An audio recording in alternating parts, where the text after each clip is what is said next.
Ndagushimiye cyane wowe tugiye kubana muri kiganiro cy'uyu munsi cy'umusingi w'ubuzima. Nitwa Olive. Nimba ari bwo bwa mbere duhuye, ibuka gukora subscribe kugira ngo dukomeze no kubana mu bindi biganiro bigiye gukurikira. Uyu munsi tugiye kuganira ku kiganiro cyiza cyane kivuga ku nanasi. Muri iki gihe abantu benshi bari gushaka uburyo bwo kugira ubuzima bwiza binyuze mu mirire myiza. Kandi imbuto ziri mu biribwa bifasha umubiri cyane. Mu mbuto zikunzwe kandi zifite akamaro gakomeye harimo inanasi. Inanasi ni imbuto iryoshye, ifite umutobe mwinshi, impumuro nziza kandi ikungahaye ku ntungamubiri zitandukanye umubiri ukeneye buri munsi. Nubwo ifite karori nke, inanasi ifasha umubiri gukora neza mu buryo bwinshi butangaje. Igikombe kimwe gusa cy'inanasi kingana na grama 135 kiba kirimo vitamine C nyinshi kandi ifasha umubiri kugira ubudahangarwa bwo kurwanya indwara. Iyi vitamine kandi ifasha uruhu gusa neza ndetse igafasha ibisebe gukira vuba. Inanasi iba kandi irimo vitamine B6 ifasha ubwonko gukora neza ndetse ikagira uruhare mu gutuma umuntu agira imbaraga. Irimo kopa ifasha amaraso n'amagufa gukomera, potassium ifasha umutima gukora neza ndetse no kugenzura umuvuduko w'amaraso, magnesium ifasha imikaya n'imitsi gukora neza ndetse na iron ifasha umubiri gukora amaraso no kurwanya umunaniro. Ibi byose bituma inanasi iba amahitamo meza ku muntu wese ushaka kugira ubuzima bwiza. Ikindi gitangaje ku nanasi ni uko iba irimo antioxidant nyinshi.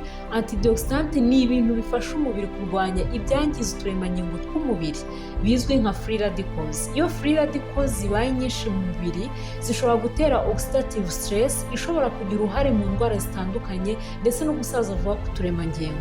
Inanasi irimo flavonoid na phenolic compounds zifasha umubiri kwirinda ibyo byangiza.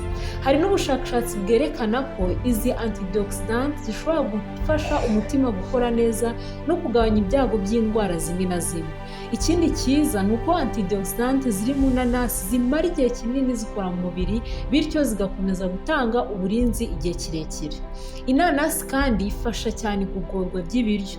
Mu bihugu byinshi nka za Brazil bakunda kuyifungura hamwe n'inyama cyangwa se inkoko kuko ifasha kubisya neza. Tuvuge niba uri kurya inyama yaba iz'inka, iz'inkoko ndetse n'ubundi bwoko bw'inyama, ushobora kongeraho inanasi kugira ngo igogora ry'ibiryo rize kugenda neza, cyane cyane ko tuzi ko igogorwa ry'inyama ritinda cyane mu gifu. Ibi biterwa n'ikinyabutabire cyitwa bromelain kiba mu nanasi. Bromelain ifasha gusya proteine zo mu nyama kugira ngo igifu n'amara bibashe kubyakira neza. Uretse ibyo kandi inanasi irimo fiber zifasha amara gukora neza no kwirinda impatwe. Iyo umuntu arya inanasi ku rugero rukwiye ashobora kumva igifu gikora neza kandi inda ikoroha ku buryo umara kurya ukumva mu nda hatekanye. Hari kandi ubushakashatsi bwerekana ko inanasi ishobora kuba igabanya ibyago bya kanseri. Kanseri ni indwara iterwa no gukura kudasanzwe k'uturemangingo tw'umubiri. Oxidative stress ndetse na inflammation bikunze kugira uruhare mu gutuma iyi ndwara ikura.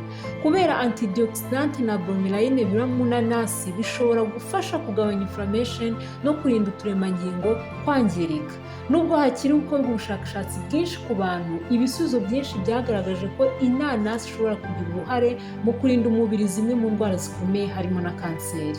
Inanasi kandi ishobora kongerera umubiri ubudahangarwa no kugabanya inflammation.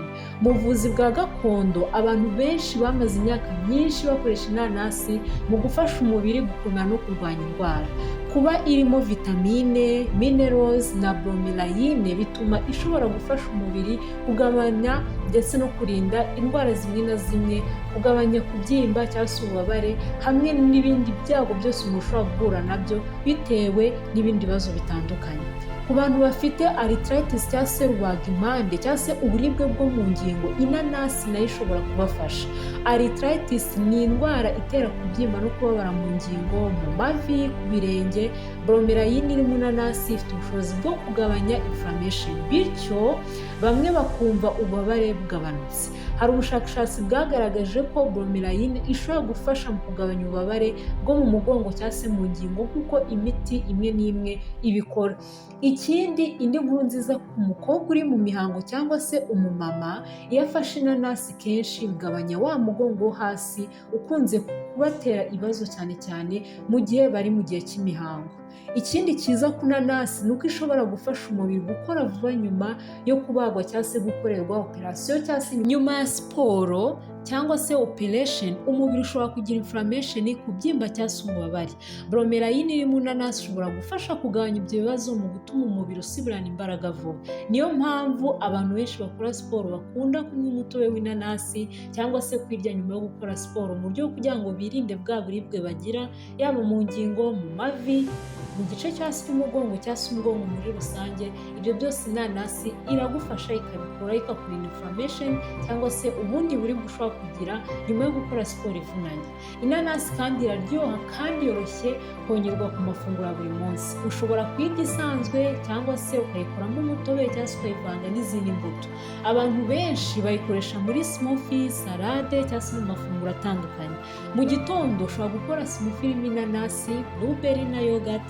Ushobora no kuyivanga muri salade hamwe n'inkoko cyangwa se imboga. Hari n'abakora pineapple fried rice cyangwa se dessert ziryoshye zikozwe mu nanasi. Ibi byose bituma kuyirya birushaho kuryoha ndetse no gushimisha abantu benshi, yaba abana, abantu bakuru ndetse n'abantu bakuze cyane. Inanasi ni rumwe mu rubuto rushimisha buri muntu wese ururiye. Iyo uciye inanasi cyangwa se ukayegera hafi, ese wumvishe iriya mpumuro yayo nziza ihita yumvikana. Iyi mpumuro ituma abantu benshi bayikunda ndetse ikongera apeti yo kuyirya. Hari n'abavuga ko kubera freshness yayo, inanasi ishobora gutuma umuntu yumva umubiri umeze neza kandi ufite freshness nziza cyane, handi wumva impumuro y'inanasi ukumva stress irashize, ukumva muri wowe wongeye kugarura ubuzima.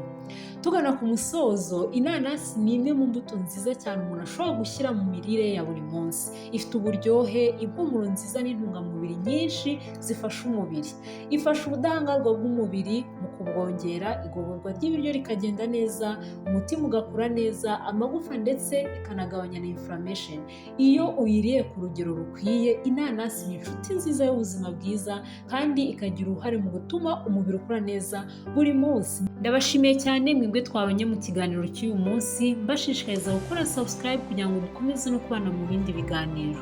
Murakoze cyane, muba amahoro.